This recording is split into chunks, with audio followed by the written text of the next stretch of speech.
પારુલ સોસાયટીના ચોકસી પરિવાર દ્વારા સ્થાપિત શ્રીજીનું આન બાન અને શાન સાથે વિસર્જન કરવામાં આવ્યું।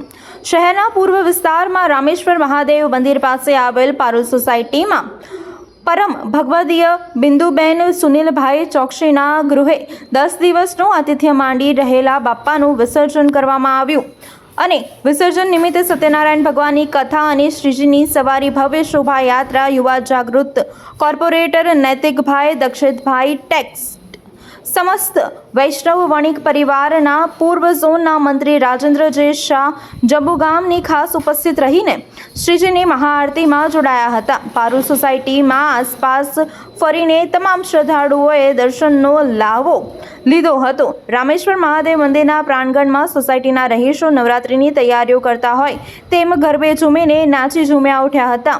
ઇકો ફ્રેન્ડલી રીતે સોસાયટીમાં પાણીના પીપમાં શ્રીજીને વિસર્જન કરવામાં આવ્યું હતું। ગણપતિ બાપ્પા મોર્યા, આવતા વર્ષે લવકરિયા એવા ગગનભેદી નારા સાથે શ્રીજીનું વિસર્જન કરવામાં આવ્યું। ત્યારબાદ સોસાયટીના રહીશોએ સમૂહમાં મહાપ્રસાદ લીધો હતો।